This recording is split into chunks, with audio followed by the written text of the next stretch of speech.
Assalamualaikum warahmatullahi wabarakatuh. Bismillah wassalatu wassalamu ala rasulillah wa ala alihi wa ashabihi wa mawala. Alhamdulillah, kita berjumpa kembali dalam pembelajaran daring bahasa Indonesia. Tentunya masih dalam pembahasan teks laporan hasil observasi. Jika pada pertemuan yang lalu kita membahas tentang gagasan utama, kalimat utama, dan jenis-jenis paragraf, maka pada kesempatan kali ini kita akan membahas tentang afiksasi, verba, nomina, dan adjektiva. Baiklah, mari kita awali pertemuan kita kali ini dengan bacaan basmalah. Yang pertama yaitu tentang afiksasi. Afiksasi atau biasa kita kenal dengan imbuhan. Dalam kegiatan berbahasa, kata yang digunakan dapat berupa kata dasar atau kata bentukan. Kata dasar adalah kata yang belum mendapat imbuhan, pemajemukan atau pengulangan. Sedangkan kata bentukan adalah kata yang telah mendapat imbuhan atau afiksasi, pengulangan, reduplikasi, dan pemajemukan ketika digunakan. Suatu kata, dalam hal ini kata dasar, dapat berubah menjadi verba jika mendapatkan imbuhan me, ya, ataupun ber, di, bahkan terkadang ter atau ke, an. Ada beberapa hal yang perlu menjadi perhatian karena ya kadang-kadang kita itu penulisannya keliru dengan pengucapan. Misalnya imbuhan me, biasa kita tulis ya, kalau me ya me biasa. Tapi dalam penulisan kaidah bahasa Indonesia ya, me itu tulisannya ada me buka kurung, n besar tutup kurung. Begitu juga dengan imbuhan ber, maka penulisannya be buka kurung, r tutup kurung, seperti itu. Jadi itu tentang afiksasi. Dan ini ada beberapa contoh yang bisa kalian simak di sini. Itu contoh-contohnya afiksasi. Kenapa kita membahas afiksasi dulu, bukan verba, bukan nomina ataupun adjektiva? Karena awalnya ya, sebelum menjadi verba itu kata kerja, nomina itu kata benda, dan adjektiva itu kata sifat, maka harus ada penambahan imbuhan. Bisa berupa awalan, bisa berupa awalan akhiran, ataupun hanya akhiran. Nah, ini ada contoh-contoh afiksasi ya. Di situ ada kata berimbuhan, ada disebut. Jenis katanya apa? Verba. Imbuhannya apa? Di. Kata dasarnya sebut, dan lain sebagainya, sampai contoh yang nomor 10 yaitu tentang kata penelitian. Kata dasarnya teliti, imbuhannya pe, an ya. Ingat penulisannya pe buka kurung, n besar tutup kurung, seperti itu. Dan jenis katanya adalah kata nomina. Ada beberapa contoh misalnya ya.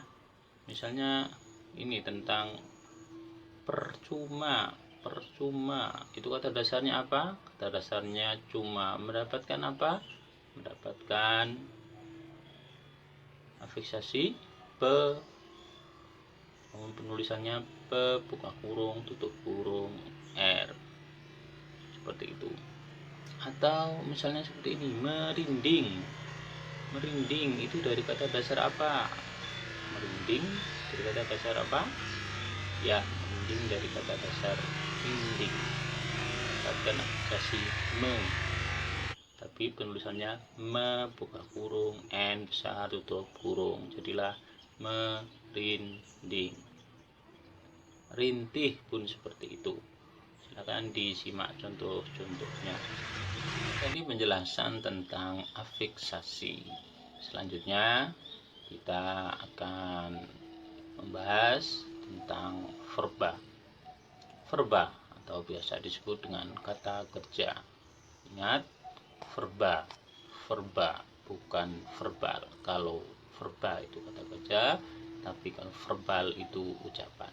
Verba kata kerja, verbal ucapan. Definisi atau pengertian dari verba sendiri adalah kata atau frasa, ya, kata. Kalau kata itu hanya terdiri dari satu saja, tapi kalau frasa itu adalah susunan beberapa kata yang belum bisa disebut kalimat. Jadi, satu ulangi lagi, definisi dari verba adalah kata atau frasa yang menunjukkan arti atau yang mengandung arti sebuah aktivitas atau pekerjaan.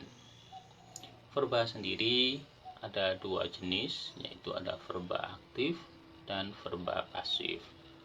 Verba aktif memiliki ciri-ciri bahwa subjek itu yang melakukan sebuah pekerjaan.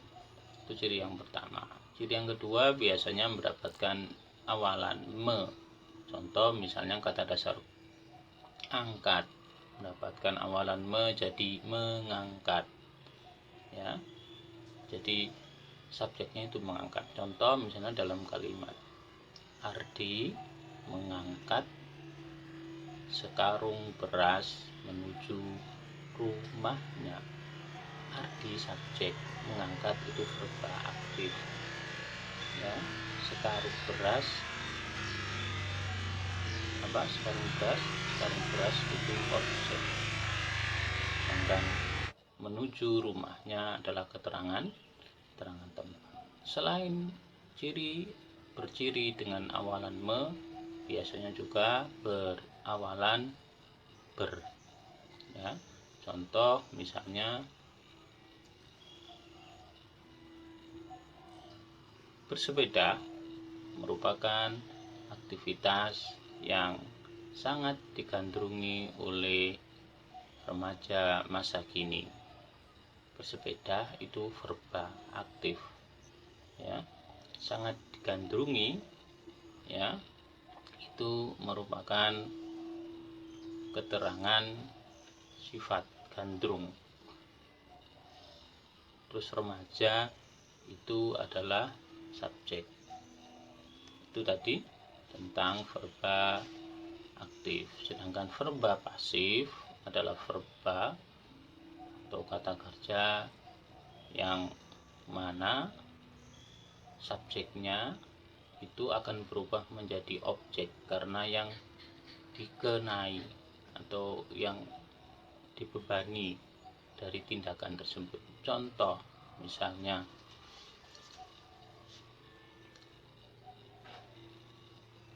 kucing dipukul oleh Andi. Kucing dipukul oleh Andi.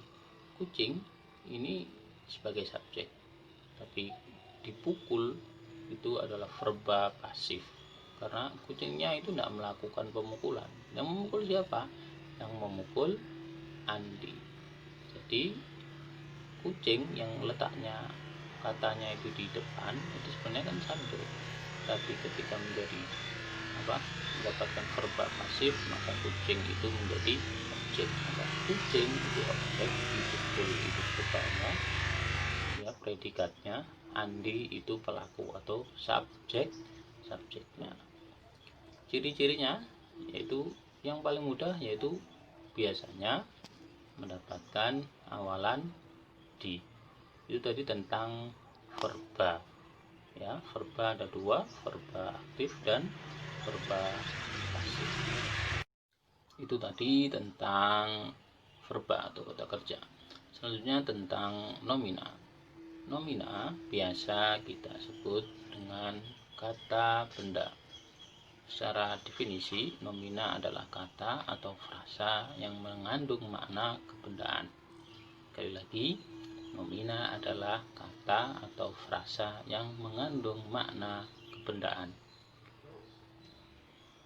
Di sekitar kita banyak sekali yang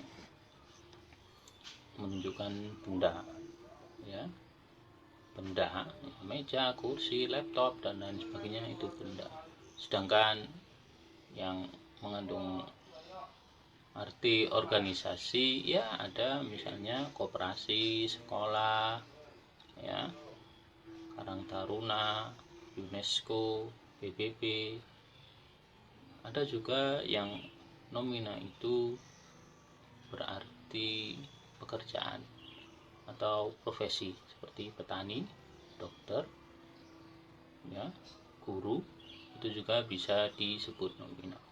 Langsung saja kita coba contoh nomina dalam sebuah kalimat. Silakan dilihat di tampilan ada kalimat. Kita baca bersama-sama ya.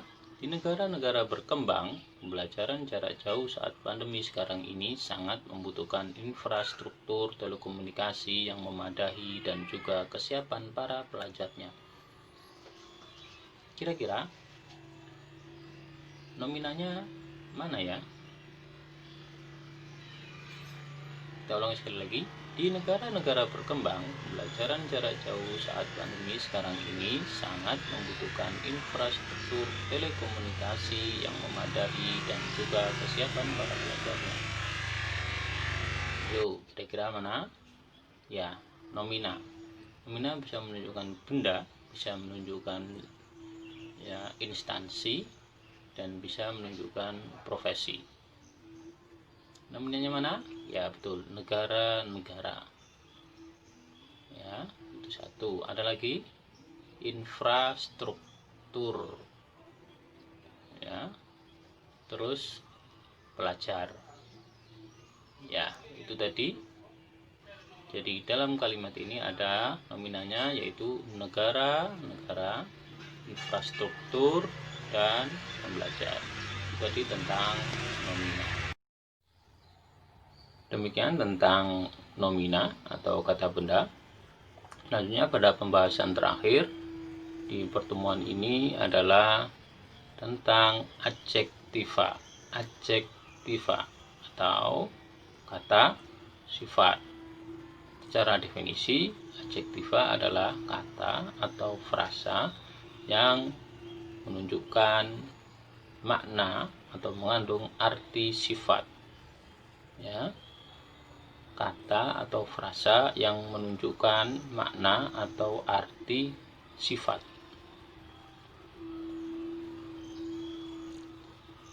Misalnya langsung bisa dilihat di tampilan di samping. Di sini ada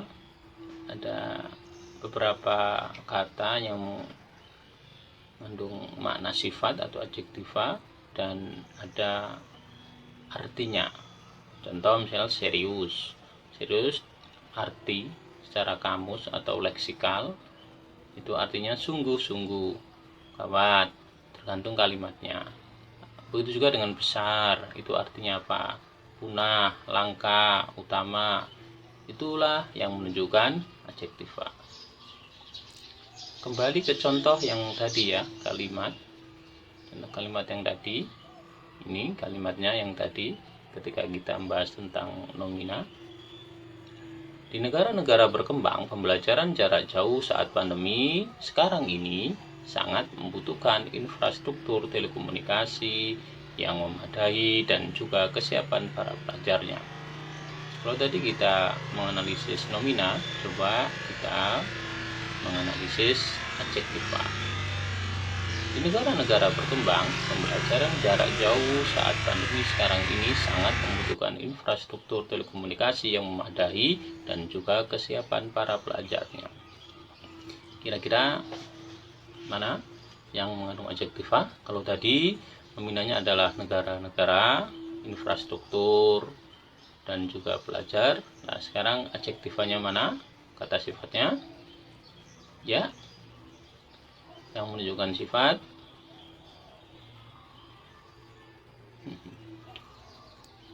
Yang menunjukkan sifat adalah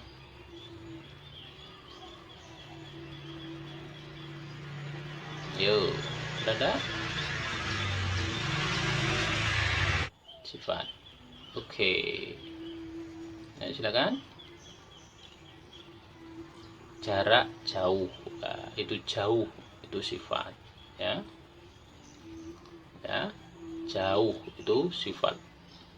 Jadi jauh itu menunjukkan jarak yang istilahnya itu memerlukan waktu yang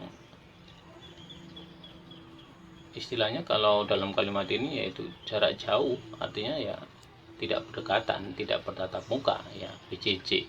Jadi jauh ya. Ada lagi ya, betul, memadai, ini juga sifat yang memiliki arti memadai. Ini yang ya, yang mampu menjangkau atau mengatasi masalah pembelajaran jarak jauh, itu memadai, mencukupi ya, mencukupi kebutuhan. Memadai itu juga sifat. Jadi dalam kalimat ini bisa kita analisis adjektifanya, kata sifatnya adalah jauh ya, dan memadai. Banyak bisa kita kupas lagi dengan contoh-contoh lain. Mungkin bisa kalian belajar mandiri dengan ya membahas sebuah paragraf, nanti dianalisis. Itu juga bisa kita belajar sendiri, dan insya Allah dengan semangat belajar yang baik, yang bagus, kita bisa menemukan sesuatu yang tersimpan dalam diri kita, sebuah potensi ya. Demikian di pembelajaran kali ini, yaitu tentang indeksasi verba, nomina, dan adjektiva. Cukup singkat, insya Allah kita akan lanjutkan lagi mungkin dengan latihan-latihan.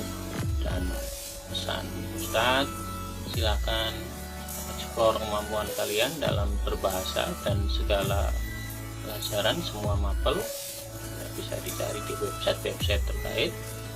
Semoga kita tetap sehat dan diberkahi oleh Allah. Mohon maaf atas segala kekurangan. Kita akhiri dengan hamdalah dan kafaratul majelis. Alhamdulillahirabbil alamin. Subhanakallahumma wa bihamdika asyhadu an la ilaha illa anta astaghfiruka wa atubu ilaik.